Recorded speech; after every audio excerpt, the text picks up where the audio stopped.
আল্লাহর খলিল ইব্রাহিম আলাইহিস সালাতু সালাম তিনি কাবা নির্মাণ করতেছিলেন। যেই কাবা শরীফকে কেন্দ্র করে হজ হবে, বহু হাজিরা হজে যাবে, আমাদের দেশের সুদখোরেরাও হজে যাবে, ঘুষখোরেরাও হজে যাবে, পাবলিকের টাকা মেরে দিয়ে বেগম পাড়ায় যারা বাড়ি বানায়, ওই আপনার সুইস ব্যাংকে যারা টাকা পাচার করে ওরাও হজে যাবে। এক কথা কন না কেন? তাদের প্যাকেজ কত জানেন? এক একজনের প্যাকেজ 22 লাখ, 25 লাখ, 30 লাখ। কি পিকনিক রে ভাই,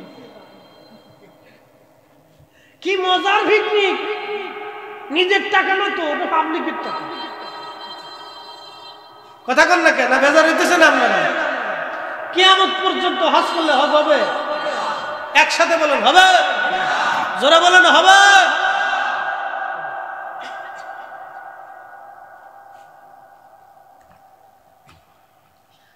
বন্ধু খুব মনোযোগ দিয়ে এরা মনে করছে আমরা কাবা শরীফে যাই আল্লাহর ঘর করে মাফ চাইলে বলে আল্লাহ মাফ করে দিবে না। খোদার দরবারে ক্ষমা পাইতে হলে, হজ কবুলিয়ত হতে হলে আপনাকে হালাল রুজি লাগবে। হালাল রুজি ছাড়া, হালাল খাবার ছাড়া হজ কবুল হবে না। একটা কথা আপনাদের কাছে বলে দিয়ে যাই, যদি ঘুষ খাইয়া গরুর গোশত কিনে আইনা খায়, তাহলে গরুর গোশত আর শুয়োরের গোশতের মধ্যে কোনো তফাৎ? একসাথে বলেন, বড়ুর আবাসী করে বলেন। কারণ ওই শুয়োরের গোশত হারাম, ওই সুদের ঘুষের টাকা দিয়ে গরুর গোশত একই রকম হারাম, ঠিক কিনা?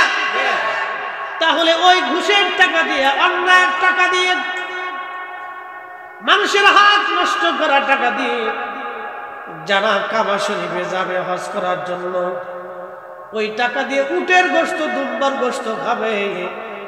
ওই উটের গোশত, দুম্বার গোশত আর এই শুয়োরের গোশতের মধ্যে কোনো তফাৎ নাই, কারণ এটাও হারাম। আর ওই ঘুষের টাকার দুম্বার গোশত একই রকম হারাম, ঠিক কিনা? কাবা শরীফ নির্মাণ করতেছিল ইব্রাহিম আলাইহিস সালাতু ওয়াসসালাম। মিল্লাত আবিকুম ইব্রাহিম হুয়া সাম্মাকুমুল মুসলিমিন।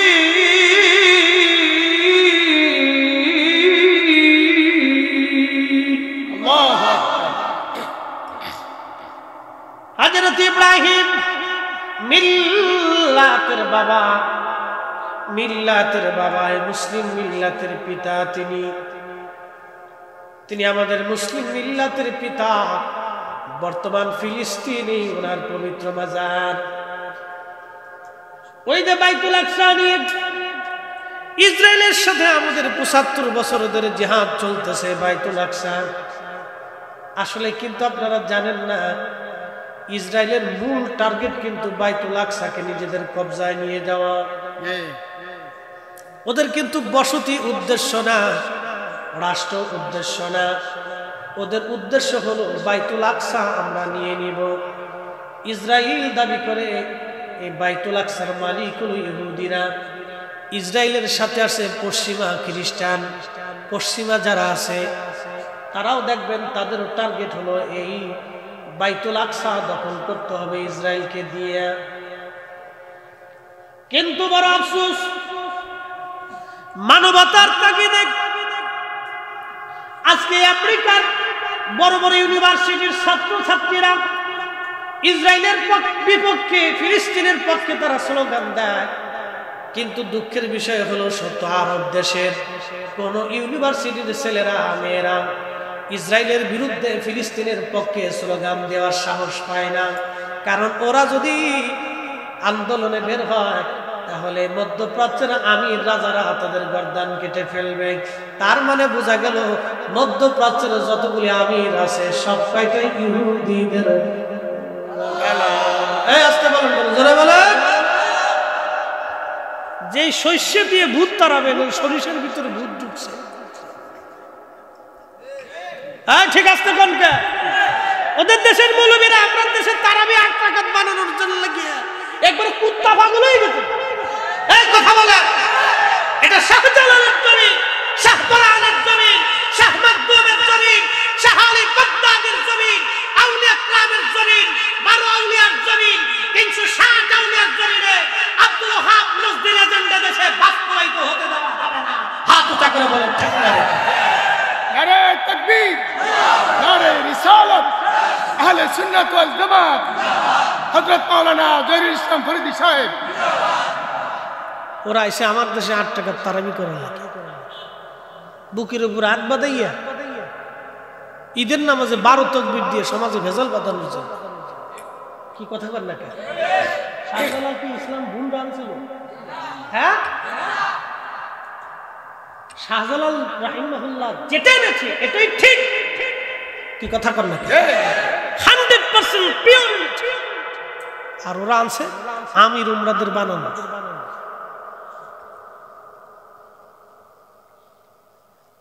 কল্পনা করলে মাথা নষ্ট হয়ে যাবে। কলম্বোর মতো একটা খ্রিস্টান প্রধান দেশ ইসরায়েলের সাথে সম্পর্ক ছিন্ন করল। ব্রাজিলের মতো একটা দেশ যাদের অর্ধেক নারীরা উলঙ্গ থাকে, তাদের মতো একটা দেশ ইসরায়েলের সাথে সম্পর্ক নষ্ট করতে পারলো। কিন্তু মধ্যপ্রাচ্য আজও পর্যন্ত পারল না। জর্দান পারল না। জর্দানের রাজা কয় আমরা যুদ্ধে জড়াইতে চাই না। তার মানে মুসলমান মেরে শেষ করে ফেলুক, ওর কোনো চিন্তা নাই। এরকম রাজা যদি মুসলিমদের প্রত্যেকটা দেশে দেশে থাকে, তাহলে কাফেরদের মাথা পায়ের নিচে মাথা নত করতে মুসলমানদের টাইম লাগবে না। কি কথা বলেন ঠিক কিনা? কি আশ্চর্য! হাজরাতে ইব্রাহিম খলিলুল্লাহ দুইজন সন্তান, একজন হযরত ইসহাক আর একজন হযরত ইসমাঈল আলাইহিস সালাম। হযরত ইসমাঈল আলাইহিস সালামকে কেন্দ্র করে কাবা, আর হযরত ইসহাক আলাইহিস সালামকে কেন্দ্র করে বাইতুল আকসা। আবার শুনে যান, হযরত ইসমাঈল আলাইহিস সালামকে কেন্দ্র করে কাবা, আর হযরত ইসহাক আলাইহিস সালামকে কেন্দ্র করে বাইতুল আকসা।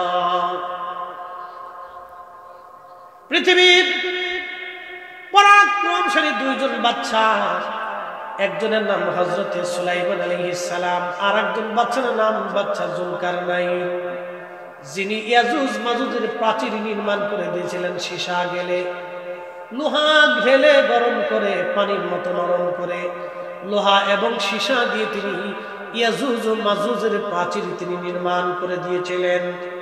তিনি সেই বাচ্চা জুলকারনাইন খোদার খলিল কাবা ঘর নির্মাণ করার সময় তিনি ওই রাস্তা দিয়ে যাচ্ছিলেন। তখন ইব্রাহিম আলাইহিস সালাতু ওয়াস সালামকে বলেন, আপনি কি করেন? বলে, আমি এক আল্লাহর ঘর নির্মাণ করতেছি। আল্লাহর একত্ববাদ তাওহীদ লা ইলাহা ইল্লাল্লাহর দাওয়াত নিয়ে এসেছি।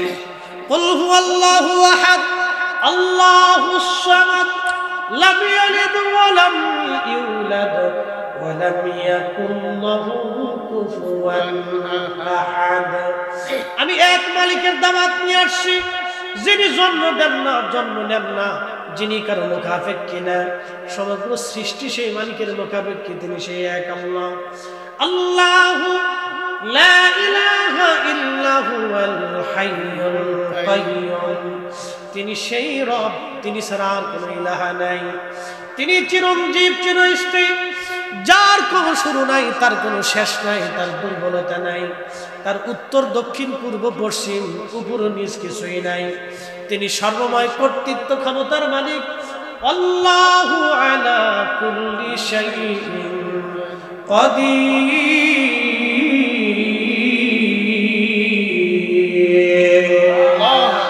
তুমি রহমান, তুমি মেহেরবান, তুমি রহমান, তুমি মেহেরবান। অন্ধ গাহে না শুধু তোমারি গুণগান, অন্ধ গাহে না শুধু তোমারি গুণগান।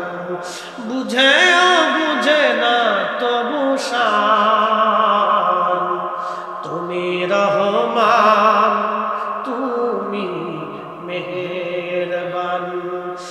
তুমি রহমান তুমি মেহেরবান। এই ইয়াজুজ মাজুজ পৃথিবীর ভয়ঙ্কর একটা প্রাণী, মানব আকৃতির দানবেরা পৃথিবী ছড়িয়ে যাবে।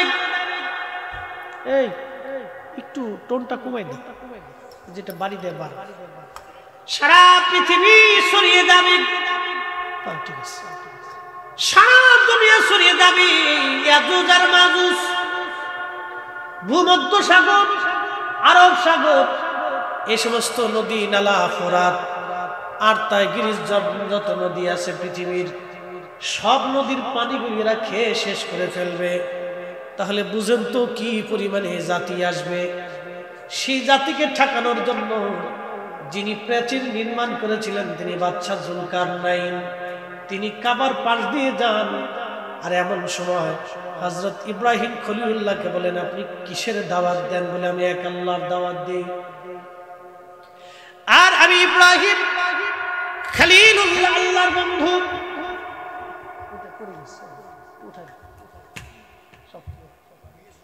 না, ওই মাঝখানে ফাঁকা, তো কাঠ ফাঁকা করে দিচ্ছে। এর বেশি লোক উঠলে ফুরি দিলে শেষে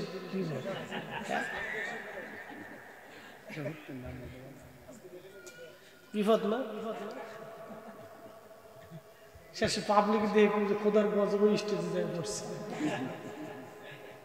আর এক জলের জন্য। ইব্রাহিম আলাইহিস সালাম বলতেছে, আমি খোদা, শোনেন, সব নবীদের জমানায় আল্লাহর একত্ববাদের দাওয়াত ছিল। আল্লাহ কয়জন? একজন। আল্লাহর আগে কেউ আছে? পরে কেউ থাকবে? এই সব নবীদের জমানায় একই দাওয়াত ছিল। কিন্তু সব নবীর জমানায় দাওয়াত একটাই ছিল, কিন্তু নবীদের বেলায় এসে কালেমার শেষ অংশে একটু ভিন্নতা আসছে। লা ইলাহা ইল্লাল্লাহ ইব্রাহিম খলিলুল্লাহ, লা ইলাহা ইল্লাল্লাহ মুসা কালিমুল্লাহ, লা ইলাহা ইল্লাল্লাহ ঈসা রূহুল্লাহ, লা ইলাহা ইল্লাল্লাহ মুহাম্মাদুর রাসূলুল্লাহ সাল্লাল্লাহু আলাইহি ওয়াসাল্লাম। তবে একটা কথা মনে রাখবেন, সব নবী যখন নবী নাই, আমাদের নবী সবার আগে নবী, সমগ্র সৃষ্টির আগে নবী। রাসূল করিম সাল্লাল্লাহু আলাইহি ওয়াসাল্লামের হাদিস আছে, ওয়া আন আবি হুরায়রা রাদিয়াল্লাহু আনহু قال قال رسول الله صلى الله عليه وسلم كنت اول النبيين في الخلق واخرهم في البعث هذا حديث صحيح الاسناد।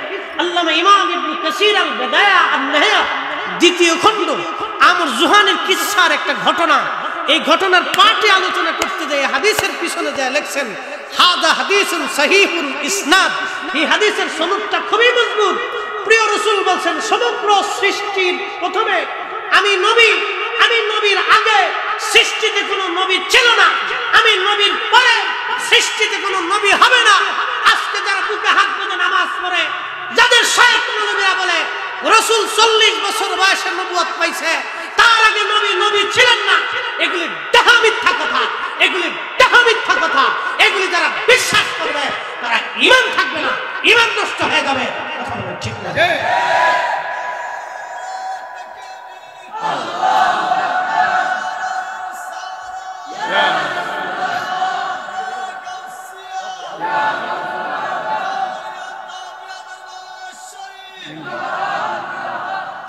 এই সমস্ত বাতিল গুমরাহি বদ আকীদা থেকে মুসলমানদেরকে বেরিয়ে আনার জন্য শাহজালাল ইয়ামানি মুজাররদি থেকে শুরু করে আদ্দাবদি পর্যন্ত আউলিয়া আতকান জামা উলামা ফুদালা হকপন্থী হক্কানি আহলে সুন্নাতুল জামাতের আইম্মে کرام উলামা کرام পীর মাশায়েখগণ অক্লান্ত পরিশ্রম করে যাচ্ছে এই সমস্ত বদ আকীদা এই জমিনে প্রতিষ্ঠিত করার জন্য। মধ্যপ্রাচ্যের পেট্রোডলারের বিনিময়ে এদেশের কিছু নামধারী শায়েখরা শায়েখ উপাধি দিয়ে আজহারি মাদানি বিভিন্ন লাকাব লাগিয়ে যারা সহজ সরল মুসলমানের ঈমান লুটে নিতে চায়, আমরা সুন্নি উলামা کرام থাকতে জমিনে এটা হতে দিতে পারি না। কথা বলেন ঠিক না? সহি বিশুদ্ধ হাদিসের মাধ্যমে কত সুস্পষ্ট কোরআন বলতেছে, হুজুর আপনি বলেন ওয়া আনা আউয়ালুল মুসলিমিন, আমি সর্বপ্রথম আল্লাহকে আল্লাহ বলে স্বীকার করছি। এই আয়াতের তাফসীর করলে দীর্ঘ সময়ের দরকার। আল্লাহ রাসূল বললেন, সাহাবীরা তোমরা শোনো, কুনতু আউয়ালুন নাবিয়্যিনা ফিল খালক, সৃষ্টির মধ্যে আমি নবী প্রথম। আমি নবীর আগে কোনো নবী নাই, আমি নবীর পরেও কোনো নবী নাই, নবীর আগেও কোনো নবী ছিল না, নবীর পরেও কোনো নবী হবে না। নবীর আগেও কোনো নবী ছিল না, নবীর পরেও কোনো নবী হবে না। অতএব 40 বছর বয়সে নবীজি নবুয়ত পান নাই। সৃষ্টির প্রথমেই আল্লাহ তার নবীকে নবুয়ত দিয়ে আল্লাহ তার রাসূলকে সম্মানিত করে রেখেছেন এবং ওই নবীর উম্মত বানাইয়া আল্লাহ আমাদের ইজ্জত দুনিয়া আখিরাতে বাড়াই দিয়েছেন। কথা বলেন ঠিক কিনা? বরুড়াবাসী হযরতে ইব্রাহিম আলাইহিস সালাম বললেন, এ যুলকারনাইন, আমি এক কালেমার দাওয়াত দিচ্ছি। যুলকারনাইন ডাক দিয়ে বললেন, ইব্রাহিম, যদি ওই কালেমা সত্য হয় তাহলে তার প্রমাণ একটা সাবমিট করেন, আমাকে প্রমাণ দেন, একটা মুজিজা দেখান, এই কালেমাদের সত্য আমি কি করে বুঝবো? আল্লাহর খলিলের পাশে কিছু ভেড়ার পাল ছিল। তখন তো কাবা এত মানুষজন নেই, কেবল এটা সুন্দর স্ট্রাকচার তৈরি হয়েছে, তো ভেড়ার পাল আশেপাশে। আল্লাহর খলিল বললেন, যুলকারনাইন, কি ডকুমেন্ট তুমি চাও যে আমি নবী? আল্লাহ। যুলকারনাইন ডাক দিয়ে বলল, হুজুর, ওই যে ভেড়ার পাল, ভেড়াদের জবান খুলে যদি আপনার এই কালেমার সাক্ষ্য দেয় তাহলে আমি যুলকারনাইন কালেমা পড়ে মুসলমান হব। আরো জোরে, আরো জোরে। মিল্লাতের বাবা ইব্রাহিম, মিল্লাতের পিতা ইব্রাহিম ডাক দিয়ে বলতেছে, যুলকারনাইন, ঠিকই ওই ভেড়ার পাল কালেমার সাক্ষ্য দিবে, তাহলে হুজুর দেখান। আল্লাহর খলিল ভেড়াদেরকে ডাকলেন। ভেড়ার দল কাছে এসে গেল, বলল, হে ভেড়ার দল, তোমরা এক খোদার কালেমার সাক্ষ্য দাও।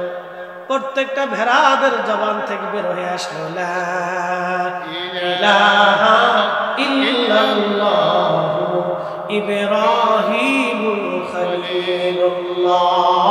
চিৎকার করে জোরে বলেন না মারহাবা। আল্লাহুম্মা সাল্লি আলা, জবান খুলে, মাওলানা মুহাম্মাদ ওয়ালা সাইয়্যিদিনা।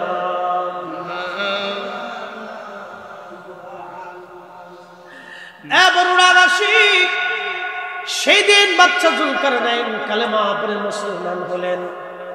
তিনি সেই প্রথম জমিনের বাচ্চা যিনি মুসলমান। পৃথিবীর এমন কোন ইঞ্চি মাটি নাই যে ইঞ্চি মাটির বাদশাহী আল্লাহ তাকে না দিয়েছিলেন। তিনি পৃথিবীর একবারে পূর্ব প্রান্তের কোনায়, বর্তমান হিসাব অনুযায়ী জাপান এবং রাশিয়ান এই আলটা বেল্ট কৃষ্ণ সাগর অঞ্চল দিয়ে একবারে কোনাকুনি, শুধু এখানে বরফ, আপনার কি বলে, শুধু বরফ আর বরফ পড়ে। সাধারণত এই অঞ্চলে মানুষজন যায় না। বাদশা যুলকারনাইন ওই অঞ্চল সফর করার সময়, এই অঞ্চল সফর করার সময় লোকেরা ডাক দিয়ে বলল, বাদশা, এই পাহাড়ি অঞ্চল থেকে একদল মানুষ বের হয়ে আসে, দানবী আকৃতি, খুবই ভয়াবহ। এরা আমাদেরকে অত্যাচার করে, আমাদের উট, দুম্বা, ছাগল, ভেড়া, গরু এবং পশুপালগুলি তারা নিয়ে চলে যায়, আমাদেরকে হত্যা করে। আল্লাহ তো আপনাকে তাম পৃথিবীর বাদশাহী দিয়েছেন, এই অদম্য এবং খুব নিকৃষ্ট জাতি থেকে আমাদেরকে আপনি একটু রক্ষা করার ব্যবস্থা করেন। তখন বাদশা যুলকারনাইন রাহিমাহুল্লাহ তিনি একবারে পুরা এলাকাটা সীসা দিয়ে ঢেলে গলায় করে তিনি একবারে পরিপূর্ণ অঞ্চলটা একবারে বেড়া দিয়ে দিলেন, প্রাচীর নির্মাণ করে দিলেন। সে আজকের কথা না, হাজার হাজার বছর আগে, পৃথিবীর হাজার হাজার হাজার হাজার বছর আগে।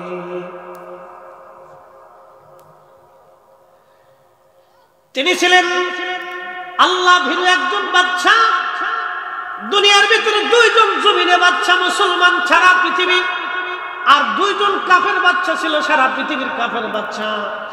একজনের নাম বাদশা নমরুদ। এই নমরুদ ইব্রাহিম আলাইহিস সালামের জামানা, বিরাট বড় লম্বা হায়াত ছিল তার। আল্লাহর সাথে পাল্লা দিতে গেল, খোদার সাথে যুদ্ধ করার জন্য সে প্রস্তুতি নিল। ইরাকের বাগদাদ ছিল তার রাজধানী। সারা পৃথিবী থেকে কোটি কোটি কোটি কোটি স্বর্ণ সে জোগাড় করলো। আল্লাহর সাথে সে যুদ্ধ করবে। আমার মালিক, আমার মাওলা তার বিরুদ্ধে যুদ্ধ করার জন্য বিরাট অস্ত্র পাঠান নাই। আল্লাহ শুধুমাত্র মশা পাঠাই দিলেন। মশা, এই যে মশা পৃথিবীতে আসলো, আর কোনোদিন মশা যায় নাই, কোনোদিনও মশা যাবে না। এই দেখবেন মশার বিভিন্ন কালার আছে, বিভিন্ন রং আছে, বিভিন্ন গ্রুপ আছে। রক্তের গ্রুপ অনুযায়ী মশা আপনার কামড়াবে। যার এ positive, B positive, A B positive, A B negative, O negative, A negative রক্ত যাদের আছে, ওই রক্ত অনুযায়ী মশা তারে কামড়ায়। সব মশা সবাই রে কামড়ায় না। আচ্ছা বলেন তো, মশা রক্ত পরীক্ষা করার জন্য কি ল্যাবে যায়? আমার দিকে তাকান। মশা রক্ত পরীক্ষা করার জন্য, গ্রুপ নির্ণয় করার জন্য কি কোনো ল্যাবে যায়? এই মশার এই রাডার দিছে কি? না না, একসাথে বলেন না, কে দিছে? কে দিয়েছে? আজকে থেকে মশার এই রাডার দিছে না, মশারের সৃষ্টির প্রথম থেকে রাডার দিয়ে পাঠাই দিছে। কিন্তু সবাই কামড়াবি না, তোর এ বি পজিটিভ ভাগ করে দিছে, এ পজিটিভ, ও নেগেটিভ, ও পজিটিভ। মশারে আল্লাহ ভাগ করে দিছে যে তুই ওরে কামড়াবি, তুই ওরে ধরবি, ওরে খাবি, ওরে খামছি। এই যে মশারে রাডার আল্লাহ দিয়ে দিল, বিনা বিদ্যা, বিনা মেডিকেল কলেজে হসপিটালে পড়াশোনা করা লাগে না, জীবনে কোনোদিন কোনো ল্যাবে যায় ভর্তি হইতে হয় নাই। আল্লাহ প্রত্যেকটা মশার ব্রেনের ভিতরে মেধা রব্বে কারীম দিয়ে দিল। সেই রবের নাম কি? আল্লাহ। সেজদা হবে কার? আল্লাহ। আইন চলবে কার? বিধান মানব কার? এবং তার রাসূলের আইন মেনে জীবন পরিচালিত করতে। আপনারা কুত্তা চেনেন? 50 কিলোমিটার দূর থেকে কুত্তার নাকে ঘ্রাণ আসে। গরু মরছে কোন জায়গা, বিয়ে বাড়ি কোন জায়গা, দাওয়াত চলে কোন জায়গা, রান্না করে কোন জায়গা। একসাথে বলবেন আল্লাহু আকবার। কুত্তারে এই বিদ্যা দিছে কে? আল্লাহ। জীবনে কোনোদিন কোনো মেডিকেল কলেজে তার ভর্তি হইতে হয় না। যদি দেখেন আপনি আপনাদের এলাকার মাসি শকুন, যদি আপনি দেখেন এই শকুন গরু মরে গেলে শকুন আসে, যদি এখন শকুনের পাল নষ্ট হয়ে গেছে, মরা পাওয়ার সঙ্গে সঙ্গে শকুনের রাডারে ফোন চলে যায়। কে তারে ফোন করলো, কে তারে চিঠি লেখলো, কেউ দিল না, কাক দেখবেন চলে আসে। কেউ তারে দাওয়াত দিল না, কিন্তু চলে আসবে। এগুলি রাডার আল্লাহ রাব্বুল আলামিন তারে দিয়েছেন। একটা পাখির নাম হুদহুদ। হযরত সুলাইমান আলাইহিস সালামের রাজ দরবারে এই পাখিটা গোয়েন্দাগিরি করত। এই পাখিটা গোয়েন্দা প্রধান ছিল হুদহুদ পাখি। হুদহুদ পাখির একটা ক্ষমতা আল্লাহ দিয়েছিলেন, ও আকাশ দিয়ে উড়ে যাওয়ার সময় জমিনের দিকে তাকানোর পরে জমিনের কত ফিট নিচে পানি আছে এবং খনিজ সম্পদ আছে এটা হুদহুদ বলে দিতে পারত, যেটা বর্তমান বিজ্ঞানের পক্ষেও দুরূহ ব্যাপার হয়ে গেছে। বিজ্ঞান এখনো পারে না কোথায় খনিজ সম্পদ আছে, গবেষণা করে বহু কষ্ট করার পরে তারা বের করে। কিন্তু হুদহুদ জমিন দিয়ে উড়ে যাওয়ার সময় তার চোখের রাডার এত পরিমাণে ছিল, কোথায় সোনা দানা মণিমুক্তা মাটির নিচে পড়ে আছে, হুদহুদের চোখের রাডারে সেটা ধরা পড়ে যাইতো। একবার জোরে বলা যাবে আল্লাহু আকবার। এই হুদহুদকে যিনি পাওয়ার দিলেন তিনি আল্লাহ। আল্লাহ ওলিদের একটা চোখ দিয়ে থাকে, বরুড়াবাসী ওলিদের আল্লাহ একটা চোখ দিয়ে থাকে। এই চোখের মাধ্যমে আল্লাহর ওলিরা তামাম পৃথিবী দেখতে পায়। এই চোখের মাধ্যমে আল্লাহর ওলিরা মুরিদের খবর নিতে পারে। এই চোখের মাধ্যমে আল্লাহর ওলিরা আসমান জগৎ দেখতে পায়। এই চোখের মাধ্যমে আল্লাহর ওলিরা জমিনের নিচে দেখতে পায়। চিৎকার করে জোরে বলেন আল্লাহু আকবার।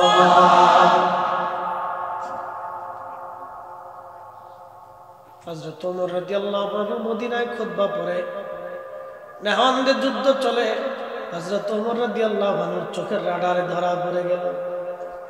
যুদ্ধের ময়দানে সেনাবাহিনী বিপদের মধ্যে পড়ে গেছে। পার্শ্ববর্তী বিরাট বড় পাহাড়। হযরত ওমর প্রধান সেনাপতিকে বলেন, ইয়া সারিয়াল জাবাল আল জাবাল, ও সেনাপতি পাশে পাহাড়, পাহাড় দেখো। হযরত ওমর রাদিয়াল্লাহু আনহুর আওয়াজ সুদূর মদিনা থেকে নেহওয়ানদের যুদ্ধের ময়দানে 300 মাইল দূরে যিনি পৌঁছাইলেন তিনি আমার আল্লাহ। আজ থেকে 100 বছর আগে অনেকের বিশ্বাস করতে কষ্ট হতো, কিন্তু আজকে মোবাইলের জমানায় বিশ্বাস করতে কোনো কষ্ট নাই। এই বরুড়া থেকে আমার হ্যালো শব্দটা আমেরিকা পৌঁছাইতে মাত্র 1 সেকেন্ডও সময় লাগে না। বিজ্ঞান যদি আমার কথায় আমেরিকা পৌঁছাইতে 1 সেকেন্ড সময় না লাগে, তাহলে আমাদের দুরুদ ও সালাম মদিনায় পৌঁছাইতে সময় লাগে না। কি কথা বল না কেন? আর আমাদের দুরুদ সালাম গুলি শুনতে মদিনা যাওয়ার সময় লাগে না। যাদের বিশ্বাস এখানে এখনো মজবুত হয় নাই, তারাই আবার দাবি করে আমরা বিরাট বড় হক্কানি। হক্কানি বললে হক্কানি হওয়া যায় না, টুপি মাথায় দিয়ে ঘুরলেই হক্কানি হওয়া যায় না, জুব্বা গায়ে দিয়ে ঘুরলেই হক্কানি হওয়া যায় না, পাগড়ি মাথায় দিয়ে রাস্তায় হাঁটলেই হক্কানি হওয়া যায় না, মসজিদে সেজদায় পড়ে থাকলেই হক্কানি হয় না। হক্কানি হয় ইমানে আকীদায়, হক্কানি হয় হুব্বে রাসূলের। ঠিক কি না?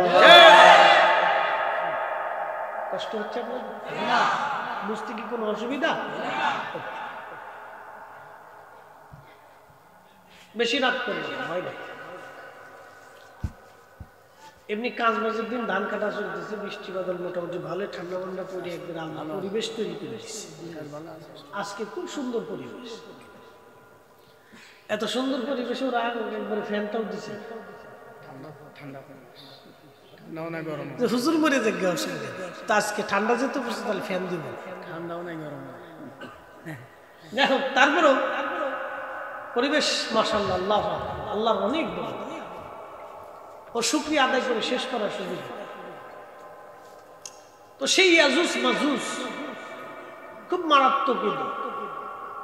বুঝতে পারতেছেন যে সারা পৃথিবীর পানি খাইয়ে শেষ করে দিয়েছে, মানুষ মাইরিয়ে একবারে জমিন পরিষ্কার করে দিয়েছে, উট দুম্বা গোড়া গাদা যা আছে খাইয়ে দিয়ে একবারে শেষ করে দিয়েছে, সাবার করে দিবি। এক নিকৃষ্ট প্রাণী। এই নিকৃষ্ট প্রাণীদের জন্য প্রাচীর নির্মাণ করেছিলেন বাদশা জুলকারনাইন। ইব্রাহিম আলাইহিস সালামের জন্য, ইব্রাহিম আলাইহিস সালামের আগে থেকে, বহু আগে থেকে বাচ্চা ছিল নমরুদ। তারিখে আসছে তার বয়স ছিল 1000 বছর। কেউ বলছে 1000 বছর পৃথিবীতে আসছে, কেউ বলছে 400 বছর ধরে আল্লাহ তার জুতা দিয়ে লাঠি দিয়ে পিটিয়েছে। একসাথে কইলেন আল্লাহু আকবার। কত বছর ধরে পিটিয়েছে? 400 বছর ধরে আল্লাহ তার জুতা দিয়ে লাঠি দিয়ে পিটিয়েছে। মশায় তারে কামড়াইছে। কি এক শাস্তি আল্লাহ দিল দুনিয়াতে। দুনিয়াও সুখ নাই। এজন্য আল্লাহর সাথে যারা পাল্লা দেয়, সুদ ঘুষ খাইয়া মানুষের ক্ষতি করে দিয়ে, অন্যায় করিয়া যারা সম্পদ রুজি করে রুটি করে, আল্লাহর কসম করে বলতেছে তাদের সুখ নাই। কথা কন না কি নাই? সুখ নাই। খোঁজ নিয়ে দেখেন, বাজ্যে খোঁজ নিয়ে দেখেন, সুখ নাই। ফুলা হলো বোতল সার মুরিদ। ফুলা কোন সার মুরিদ? বোতল সারে চিনছেন নি আপনারা? মদ মদ মদ। ফুলা হয়েছে বোতল সার মুরিদ। বোতল দুটো টান দিয়ে বাপের কাছে বিয়ে ভালো হচ্ছে। হ্যাঁ, যাই খোঁজ নিয়ে দেখো, শান্তি নেই, শান্তি নেই। মেয়ে চলে গেছে আরেক বেড়ার লাগে, জোয়ান বেড়ার লাগে হাত ধরে ঘুরে কনসার্টে যায়, বারে যায়, ওই তারপরে যে নাচে যেখানে বারবার অনুযায়ী ড্রিঙ্ক করে। বাপের জিগায় কেডা? আমার গাল বয়ফ্রেন্ড। আমি নাম দিছি কুত্তা ফেরেন।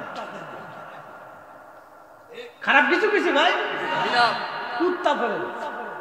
কুত্তার কুত্তি রাস্তা দিয়ে আইছে, ওদের তো কোনো শরীয়ত। ও কাতি মাসও নেই, ও আশ্বিন মাসও। আর আমরা দেশের যুবক যুবতী যেটি বেহাইয়া জিন্সের প্যান্ট পরে কোনটা বেটা কোনটা বেটি চিনা যায় না, এটা সব নাম দিচ্ছে কুত্তা ফেরেন। চলতেছে এই জন্য শান্তি নেই। আল্লাহ যতটুকু রাখছেন আমরা সুখে রাখছি। আমাদের বাচ্চারা বেহায়া হয়েছে না, আমাদের সন্তানরা আমাদের অবাধ্য হয়েছে না, আমাদের স্ত্রীরা বেপর্দা হইয়া বেহায়া রাস্তা দিয়ে আড়ে না। কি কথা কন না, ঠিক কিনা? আল্লাহ আমরা সুখে রাখছি। একসাথে বলেন আলহামদুলিল্লাহ। আরো জোরে কর, আরো জোরে। হেরা কিতা খায়? যারা 1000 কোটি টাকার মালিক, হে খায় কি? তার বেগুন কি সোনা দিয়ে বানানো? হেতারও যে বেগুন, আমরারও এই একই বেগুন। হেতার যে আলু, আমরারও সেই আলু। হেতার যে চাল, আমরারও সেই চাল। এর যে ওই পটল, আমরারও সেই একই পটল। এর যে গরুর গোস্ত, ওই গরুর গোস্ত, আমরারও একই গরুর গোস্ত। এটা যে মহিষের গোস্ত, ছাগলের গোস্ত, ওই একই গোস্ত। ছাগল কিন্তু এটা আবার আলাদা সিস্টেম করে বানায় আছে না, একই ছাগল, একই তরকারি। আমরা একটু 19 আর 20 অথবা 16 20, মানে একটু স্বাদ বেশি, একটু পাঙ্কু সিঙ্কু পঙ্কু। পৃথিবীর বাচ্চা ছিল সে, সারা পৃথিবীর বাচ্চার সঙ্গে আল্লাহর খলিল একা লড়াই করেছিলেন। একবার জোরে বলা যাবে কি? আল্লাহ না, জোরে বলে আল্লাহ, আর জোরে। আমরা তার মিল্লাতের সন্তান, কথা কোন ঠিক কিনা? মিথ্যার কাছে মাথা নত করা যাবে না, অন্যের কাছে মাথা নত করা যাবে না। আমরা তার মিল্লাতের সন্তান, তিনি একা ছিলেন। বিরাট বড় বাচ্চা নমরুদ, সারা পৃথিবীর বাচ্চা, তিনি একা। ইব্রাহিম আলাইহিস সালাম, ও দেশের সবচেয়ে বড় মূর্তি আল্লাহ খলিল, তিনি কোরাল দিয়ে ভেঙে ফেললেন। পাশের 2টা মূর্তির সঙ্গে কোরাল ঝুলায় রাখলেন। লোকেরা আসলো মেলার থেকে, এসে দেখতেছে আমাদের মন্দির ভেঙ্গা। কে ভাঙলো রে? বলতেছে ইব্রাহিম ছাড়া আর কেউ না, সে তো মন্দিরে যায় না, পূজা অর্চনা করে না। আল্লাহর খলিলকে ডেকে নিয়ে যাওয়ার পরে নমরুদ জিজ্ঞেস করলো, ইব্রাহিম তুমি কি এই প্রতিমা ভেঙেছ? আল্লাহর খলিল হিকমতের মাধ্যমে একটা জবাব দিয়ে বললেন, নমরুদ আমাকে জিজ্ঞেস করছো কেন? যেই মূর্তিগুলির কাঁধের মধ্যে কুড়াল ঝোলানো আছে, এই মূর্তিগুলির জিজ্ঞেস করো কে ভাঙছে। আল্লাহর খলিলকে ওরা জবাব দিল, দেখো ইব্রাহিম ওই মূর্তিগুলি কি আর কথা বলে? আল্লাহর খলিল বললেন, মনে হয় ওরাও ভাঙতে পারে। ওরা বলল, ওরা তো মূর্তি, ওরা পাথর, ওরা কি করে বড় মূর্তিটাকে কুড়াল দিয়ে ভাঙবে? ওরা তো নড়তে চড়তে পারে না, ওদের হাতে তো কোনো শক্তি নাই।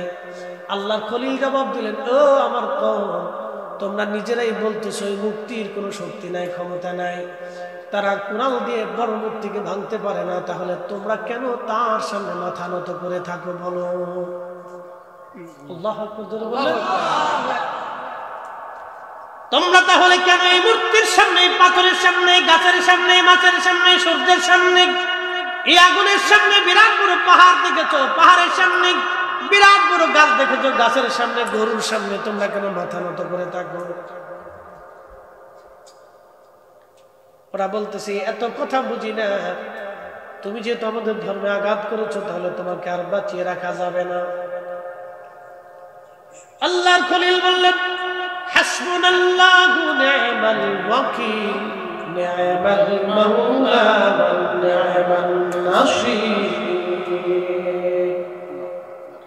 আপনি যদি আজকে দেখেন ইব্রাহিম আলাইহিস সালামের উত্তরসূরি ফিলিস্তিনের মুসলমানদের দিকে যদি আপনি তাকান, ওই ছোট্ট বাচ্চার মা মরে গেছে, বাবা মরে গেছে, দেখলে কলিজায় মানে না। পরিবারের কেউ নাই, ভাইও মরে গেছে, বোনও মরে গেছে, একা বেঁচে আছে। বাচ্চাদেরকে যদি জিজ্ঞেস করা হয় তোমরা কেমন আছো, বলে আলহামদুলিল্লাহ। কি খাও তোমরা, কি অবস্থায় আছো, বলে হাসবুনাল্লাহু নি'মাল ওয়াকিল, নি'মাল মাওলা ওয়া নি'মান নাসীর। অবস্থাগুলি দেখলে কলিজায় বাদ মানে না। আজকে সংবাদে দেখলাম রাফাতে ওরা আক্রমণ করবে, হাজার হাজার ফিলিস্তিনি আবার শহীদ হবে, কত মার জীবন চলে যাবে, কত সন্তানের জীবন চলে যাবে। বিশ্ব মরণরা নীরব হয়ে আছে, আমার মধ্যপ্রাচ্যের আমিররা নীরব হয়ে আছে। আহা, কবে ঘুম তাদের ভাঙবে আমরা জানি না, কবে ঘুম তাদের ভাঙবে জানি না, কবে ঘুম তাদের ভাঙবে আমাদের জানা নাই। এইভাবে কত মুসলমানের রক্ত তাদের ঝরে চলে যাচ্ছে, তারপর এই মানুষগুলি মিথ্যার কাছে মাথা নত করে নাই। এই মানুষগুলি ইহুদিদের সামনে মাথা নত করে নাই, জালিম দখলদারদের সামনে তারা মাথা নত করে নাই। আমার দেশের নারীরা যখন বোরকা ছাড়া থাকে, অর্ধ উলঙ্গ হয়ে রাস্তায় বের হয়, তখন ফিলিস্তিনের নারীরা বোরকা পরে শহীদ হয়ে যায়। সন্তানকে হসপিটালে চোখের সামনে সন্তান ছটফট করে শহীদ হয়ে যাচ্ছে, মা তখন হেজাব খুলে না, বোরকা ছাড়ে না। আমার ফিলিস্তিনের নারীরা বোরকা ছাড়ে না, হেজাব খুলে না। আর ঠিক তখনই আমার দেশের নারীরা বোরকা পরে না, হেজাব পরে না। আপনি যদি তফাৎ দেখেন, বিরাট বড় তফাৎ। ওই জমিন সাইয়্যিদুনা ইব্রাহিম আলাইহিস সালামের জমিন, আমাদের মিল্লাতের বাবার জমিন।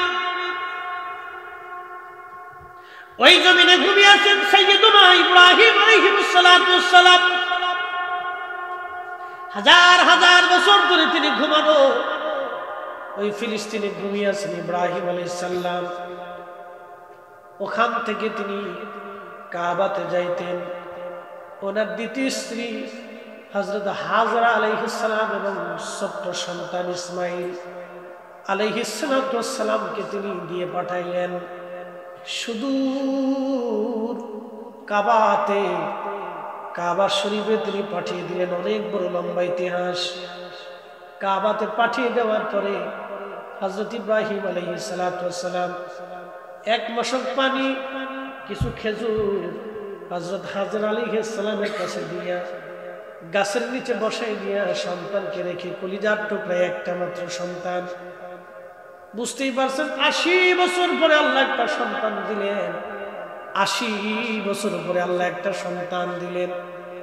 ৮০ বছর পরে একজন বাবা সন্তান পাওয়ার পরে খোদার হুকুমে ওই সন্তানকে তিনি কাবাতুল মুকাররমাতে দিয়ে যখন রওনা করলেন, হযরত হাজরা আলাইহিস সালাম পিছন দিক থেকে তিনি জুব্বা টেনে ধরলেন, ধরে বললেন, স্বামী হে, খোদার খলিল আমার, বিজনন এই অঞ্চলে আপনি রেখে যাচ্ছেন, কোনো গাছ তরুলতা পাতা নাই, খেজুর বাগান নাই, জনমানবহীন শূন্য একটা নির্জন প্রান্ত, একেবারে প্রান্তরে রেখে যাচ্ছেন, নিজের ইচ্ছায় না আল্লাহর হুকুমে।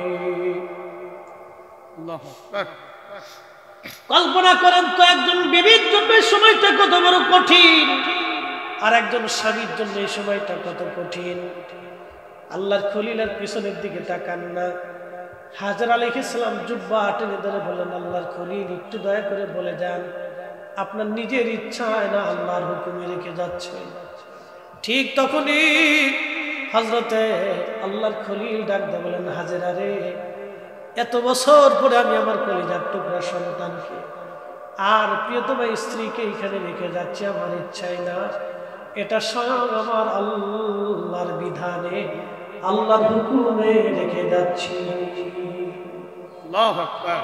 ঠিক তখনই হযরত হাজরা আলাইহিস সালাম তখন উচ্চারণ করলেন, হাসবুনাল্লাহু নি'মাল ওয়াকিল, নি'মাল মাওলা, নি'মান নাসীর।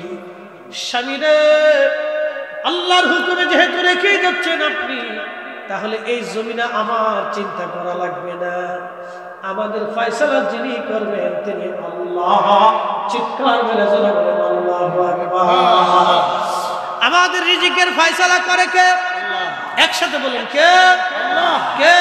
আল্লাহ। তাহলে সুদ খাবো, যারা বলেন সুদ খাবো, ঘুষ খাবো, অন্যের জমি দখল করব, অন্যের সম্পদ মেরে দেব, এই কথা বলেন। আল্লাহর খলিল রওনা হয়ে গেলেন।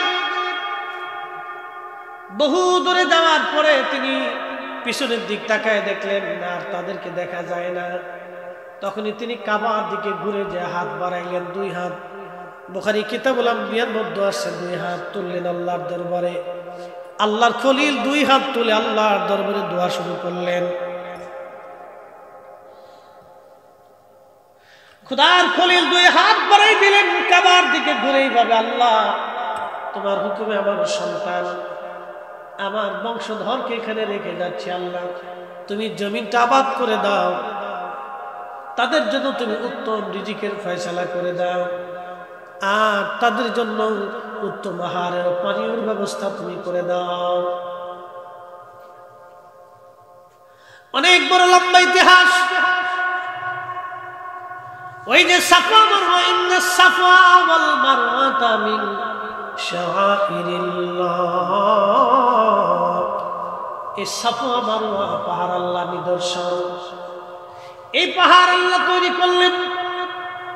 এই যেখানে বসায় রাখলেন গাছ, এই গাছের নিচে হযরতে হাজর আলাইহিস সালাম সন্তানকে রেখে, পানি নাই, পানি শেষ হয়ে গেল, পানি খুঁজতে লাগলেন তিনি। একবার সাফা দৌড়ায়, আবার মারওয়াতে দৌড়ায়, একবার সাফা যায় আবার মারওয়া যায়। এই জন্য হজ অথবা উমরাতে গেলে সাফা মারওয়া দৌড়াদৌড়ি করা লাগে। এটা আল্লাহ ওয়াজিব করে দিয়েছেন, আল্লাহ পাক আমাদের জন্য বাধ্যতামূলক করে দিয়ে দিলেন। এমন সময় জিবরাইল আলাইহিস সালাতু ওয়াস সালাম হযরত ইসমাঈল আলাইহিস সালামের পায়ের কাছে যাইয়া, আমার মালিক আমার আল্লাহ হুকুমে জিবরাইল আলাইহিস সালাম পা দিয়ে আঘাত করলেন। পা দিয়ে আঘাত করার সঙ্গে সঙ্গে জমিন ফেটে ফেটে পানি বের হতে লাগলো। হযরতে হাজেরা দৌড়ে এসে দেখতেছে ইসমাইলের পায়ের কাছ থেকে পানির ফোয়ারা বের হয়ে আসে। ইসমাইল আলাইহিস সালামকে সরাইয়া তিনি এই পানিটা চারপাশে বের দিতে লাগলেন। যতই উঁচা করেন ততই উঁচা হয়, যতই উঁচা করেন তত উঁচা হয়, পানি খালি উঠতেই থাকে, উঠতেই থাকে। পানি উঠতে উঠতে একেবারে কুয়া পরিপূর্ণ হয়, জমজম অর্থ থামো থামো থামো।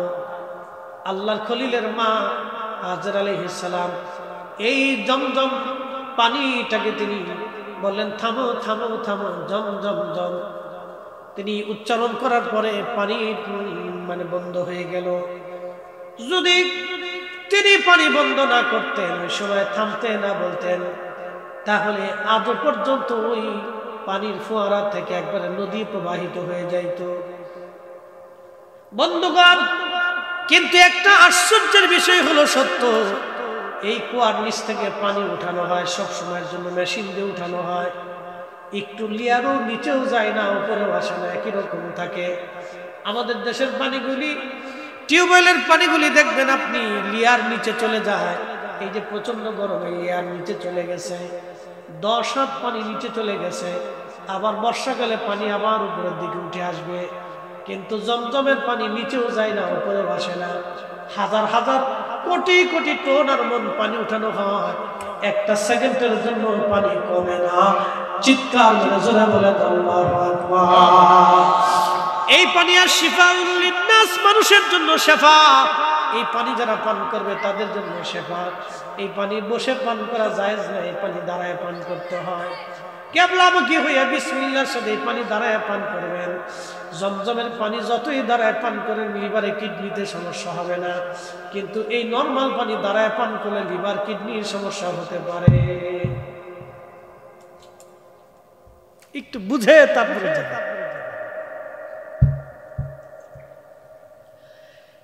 এইখানে বসতি নির্মাণ হবে। তো পানি পান করে হাজর আলাইহিস সালাতু ওয়াস সালাম বসে রয়েছে। হযরত হাজেরা বসে রয়েছেন পানি নিয়ে। ইয়ামান থেকে জুরহাম কওমের মানুষ, তিনারা এই রাস্তা দিয়ে যাওয়ার সময় লক্ষ্য করলেন আকাশে পাখি উড়ে। তাদের পানি শেষ হয়ে গেছে, চিন্তায় পড়ে গেল, হায় হায়, এখানে তো কোনো পানি নাই, কিন্তু পাখি উড়ে কেন? যেহেতু পাখি উঠতেছে সেহেতু কোনো পানি হতে পারে। এরা এসে দেখলো ঠিক এইখানে একজন মহিলা তার ছোট্ট বাচ্চা নিয়ে কুয়ার পাশে বসে আছে। পরিচয় নিয়ে বলল, ও হাজেরা, আপনাকে একটা প্রস্তাব দিচ্ছি, আপনি দয়া করে আমাদেরকে পানি দেন, আমরা এখানেই বসতি করব, এখান থেকে আর কোনোদিন আমরা যাব না, আমরা এখানে বসবাস করে থাকবো। হযরত হাজেরা প্রস্তাব দিলেন, তোমাদেরকে পানি দিতে পারি, কিন্তু শর্ত হলো পানি পাবা, বিনিময় আমাকে দেওয়া লাগবে। কওমের নেতা বলল, দেখো হাজেরা আলাইহিস সালাম, পানির বিনিময়ে তোমার খাদ্য কর্ম, তোমার বাসস্থান তোমাদের যত ফ্যামিলির প্রয়োজন আছে আমরা সব পুরা করে দিব, কিন্তু বিনিময়ে তুমি পানি দেবা। আল্লাহু আকবার। চিন্তা করতে পারছেন, এই যে আবাদ শুরু হলো কাবা, এই কাবা, আজকের কাবা দেখেন কোটি কোটি মানুষ, কত খাবার এখানে, কত ফল ফুল, কত নামি দামি জিনিস, পৃথিবীর হায়ার এডুকেটেড পারসন, জ্ঞানী বিজ্ঞানী, রাজা বাচ্চারা কত যুগ যুগ ধরে এই কাবার সামনে যায় মাথা নত করে, কথা কন না ঠিক কিনা? এখানে যায় ধন্য ক্ষমার আশা, কত পাপী, কত ওলি, কত আব্দাল, কত কুতুব, কত গাউস, কত মুজাদ্দিদ, পৃথিবীর সেরা সেরা বড় বড় উলামাগণ এই কাবা শরীফে এইখানে এসে মাথা নত করে আল্লাহর দরবারে ক্ষমা ভিক্ষা চাইতে। এই জমজমের পানির আশায় কত মানুষ দৌড়াইল। হাজরাতে হাজর আলাইহিস সালাতু ওয়াস সালাম এখানে বসতি গাড়লেন। অ্যাটেনশন ছেলেরা, আমরা একটু ওয়াজ করতে বলছে, এই ওয়াজে শেষ প্রান্তে চলে গেছে। হযরত হাজর আলাইহিস সালাম তিনি বসতি করলেন। বসতি করার পরে এখানে তিনি বসতি করলেন। বসতি করার পরে মানুষ জনমানব হয়ে গেল এখানে। বহুদিন পরে আমার হযরত ইব্রাহিম আলাইহিস সালামকে বলেন, ইব্রাহিম তুমি তোমার প্রিয় বস্তু কুরবানি করো। খোদার খলিল ইসমাইলকে ছাড়া আর কোনো প্রিয় বস্তু তিনি পেলেন না। সুদূর ফিলিস্তিন থেকে, ওই যে বলছি ফিলিস্তিন, সুদূর ফিলিস্তিন থেকে রওনা দিয়ে বর্তমান কাবা, এখানে আসার পরে ইব্রাহিম আলাইহিস সালাম আসলেন। এসে দেখলেন বিরাট বড় জনমানব এলাকা হয়ে গেছে, আবাদি এলাকা হয়ে গেছে। হযরত ইসমাইল আলাইহিস সালাম পরিণত বয়সে উপনীত হয়েছেন, যৌবনে পদার্পণ করেছেন, তিনি বুঝতে শিখেছেন। ফালাম্মা বালাগা মাহু সায়া قال يا بني إني أرى في المنام أني أذبحك فانظر ماذا ترى। পরিণত বয়সে ফালাম্মা বালাগা, যখন বালেগ হলেন, পরিণত বয়সে হলেন, বুঝতে শিখলেন, জানতে শিখলেন, সুঠাম হলেন, তখন ইব্রাহিম আলাইহিস সালাম এসে বলতেছেন, বেটা রে, আমি তো স্বপ্ন দেখেছি আল্লাহ তোমাকে হুকুম করেছেন আমাকে তোমাকে কুরবানি করতে, তুমি কি বলো? এতদিন ছেলে আসে নাই, বাবা আসে নাই, ছেলের সাথে পরিচয় নাই, কিন্তু ছেলের কাছে বাবা এসে যখন এই প্রস্তাব দিলেন, সাথে সাথে ছেলেটা বলল, ইয়া আবাতি ফাল মা তুমারু সাতাজিদুনি ইনশাআল্লাহু মিনাস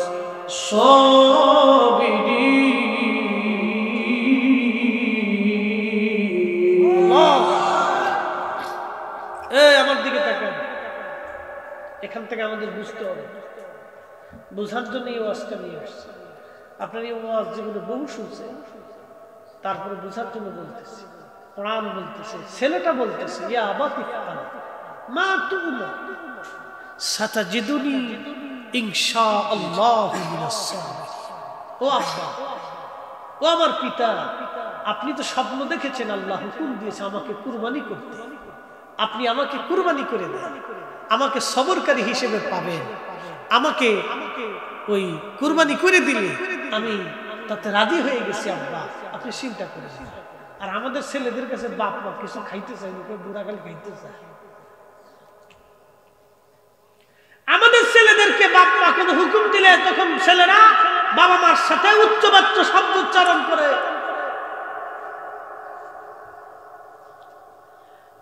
যুবক যুবতীরা, এটা আমাদের জন্য একেবারে কি বলবো, বলার কোনো ভাষা নাই। শুনিয়া যান, ইসমাইল আলাইহিস সালাতু ওয়াস সালাম বাবার প্রতি কত বড় আনুগত্য থাকলে একটা সন্তান বলে আব্বা কুরবানি দিয়ে দেন, আমি ইনশাআল্লাহু মিনাস সাবিরিন, সবরকারীদের মধ্যে আপনি আমারে পাবেন। হাজেরাকে বললেন, বিবি আমার সন্তানটাকে দিয়ে দেন। হাজেরা সন্তানকে সুন্দর করে গোসল টোসল করাইয়া পাক সাফ করাইয়া বাবার সাথে দিয়ে দিলেন। মিনা প্রান্তরে যেখানে শয়তানকে আপনার লাঠি মানে কি বলে পাথর মারেন, এইখানে আসার পরে শয়তান থেকে ধোঁকা দিতে চাইল।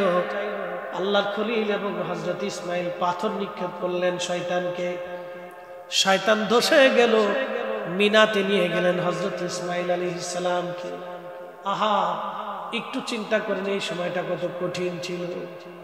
যখন মিনা প্রান্তরে নিয়ে গেলেন, একজন সন্তান বাবার প্রতি কতটা আনুগত্যশীল হলে, আল্লাহর প্রতি নিজেকে সুপর্দ করলে।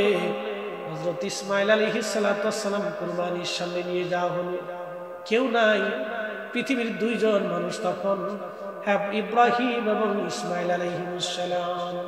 একজন বাবা আর একজন সন্তান। 80 বছর পরে একটা সন্তান আল্লাহ দিয়েছে। তারপর ওই সন্তানটাকে কুরবানি করার জন্য আল্লাহ হুকুম দিলেন।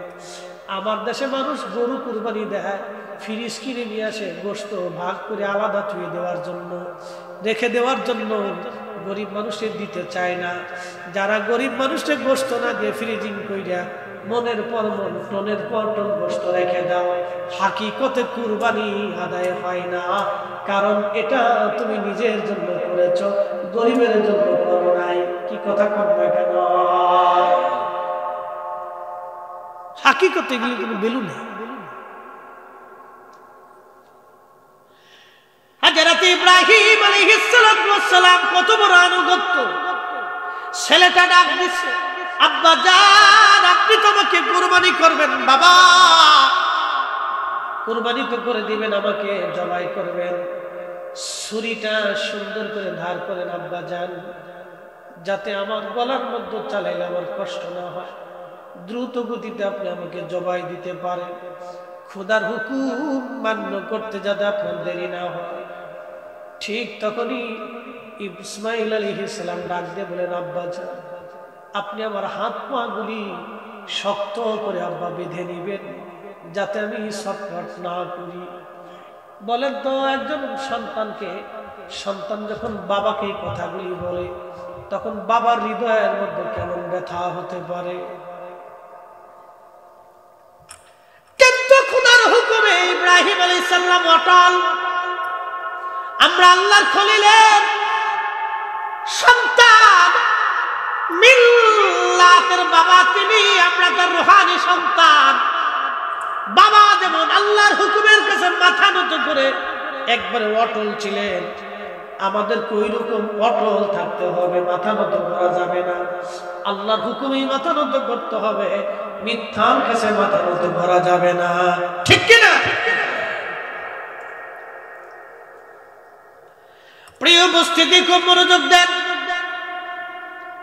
হযরত ইব্রাহিম আলাইহিস সালাম ডাক দিয়ে বলতেছে, ইসমাইল ডাক দিয়ে বলতেছে, আব্বা জান, আপনার চোখ আমার চোখ ভালো করে বেঁধে দিবেন, আমার চোখটাও বাঁধবেন, আমার জামাটা খুলে নিবেন। এই জামাটা খুলে নিয়ে আমার আম্মা জানের হাতে দিবেন, আর আম্মা জানকে দোয়া করতে বলবেন। এই জামাটা দেখে দেখে যেন আম্মা জান আমার জন্য দোয়া করে। চিন্তা করেন তো, একজন সন্তান বাবাকে যখন এই কথা বলতেছিল, তখন বাবার অন্তরে কেমন ব্যথা লাগতে পারে। আব্বা জান, আপনি দয়া করে আপনার চোখ মুখগুলি বেঁধে নেন, আপনার চোখটা আপনি বেঁধে নেন। এই জন্য চোখ আপনি বেঁধে নিবেন। আব্বা গো, আমার চেহারার দিকে তাকাইলে আপনার মায়া লাগতে পারে। আর একবার যদি সন্তানের প্রতি মায়া হয়, খোদার হুকুম আপনার অমান্য হয়ে যাবে। কোরআন বলতেছে, ইয়া আইয়ুহাল্লাযীনা আমানু লা তুলহিকুম আমওয়ালুকুম ওয়ালা আওলাদুকুম আন যিকরিল্লাহ। আল্লাহু আব্বা জান, খোদার হুকুম যদি একবার অমান্য হয় তো সর্বনাশ। আপনার চোখগুলি শক্ত করে বেঁধে নেন, যাতে আপনি আমাকে না দেখেন, আমার প্রতি বড় মায়া হতে পারে। আরো একটা কাজ করেন আব্বা জান, আপনি আমার উপর করে শোয়াবেন, আমার গন্ড দেশ থেকে না ঘর দেশ থেকে আপনি কেটে ফেলবেন। এর জন্যই গো যদি একবার চোখের কাপড় সরে আমার চেহারার দিকে তাকার আপনার মায়া হতে পারে। কত কঠিন পরীক্ষা ছিল আল্লাহর খলিলের জন্য, এই জন্য তিনি খলিলুল্লাহ পেয়েছেন।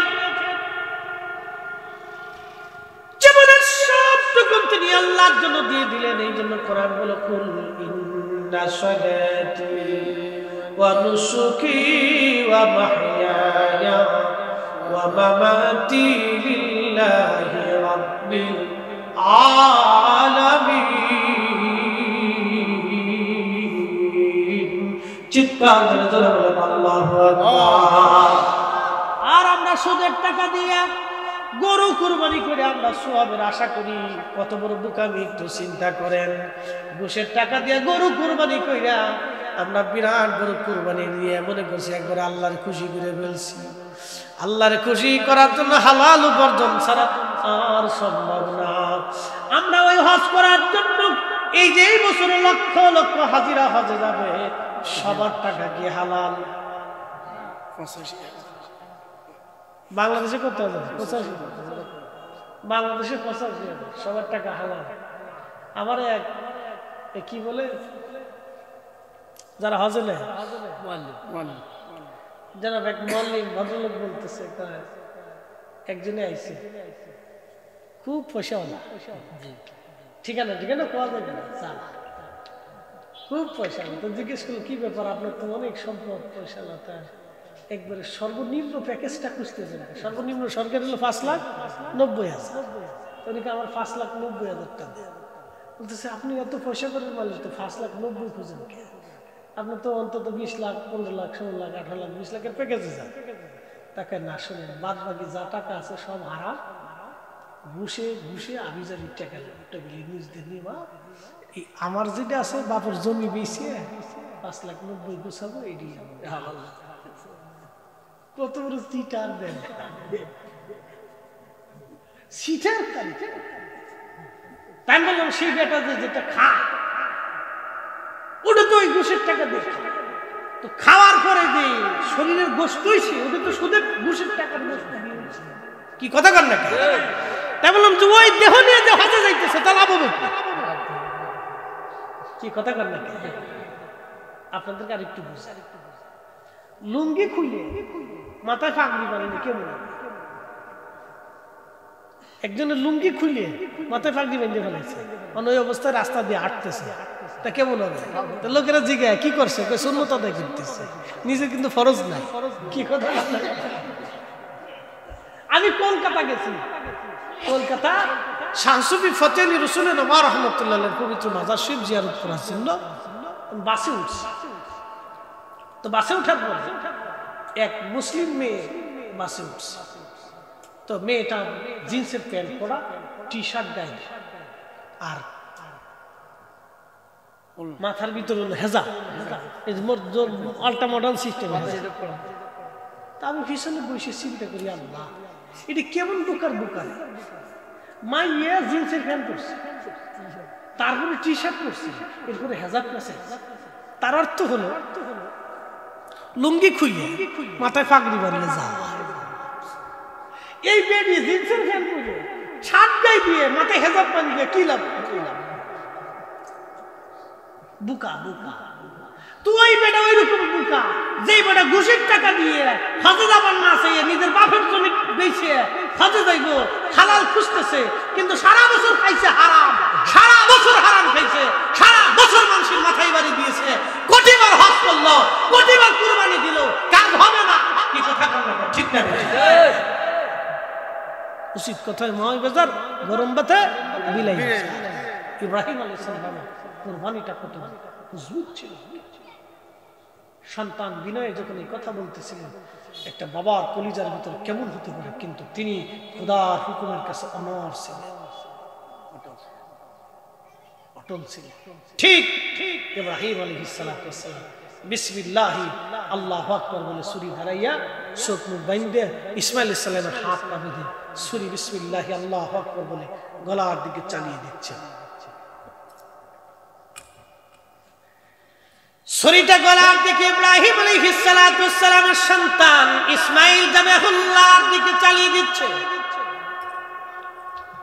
জিবরাইল বলেন, ইয়া রাসূলুল্লাহ, তখন আমি আল্লাহ পাকের আরশে আল্লাহর নিচে সিদরাতুল মুনতাহার কাছে আমি ছিলাম। আমার মালিক আমাকে ডাক দিয়ে বলে, জিবরাইল তাড়াতাড়ি যাও, জান্নাতের মধ্যে 40 বছর ধরে একটা দুম্বা লালন হচ্ছে। আল্লাহু আকবার। জান্নাতের ভিতরে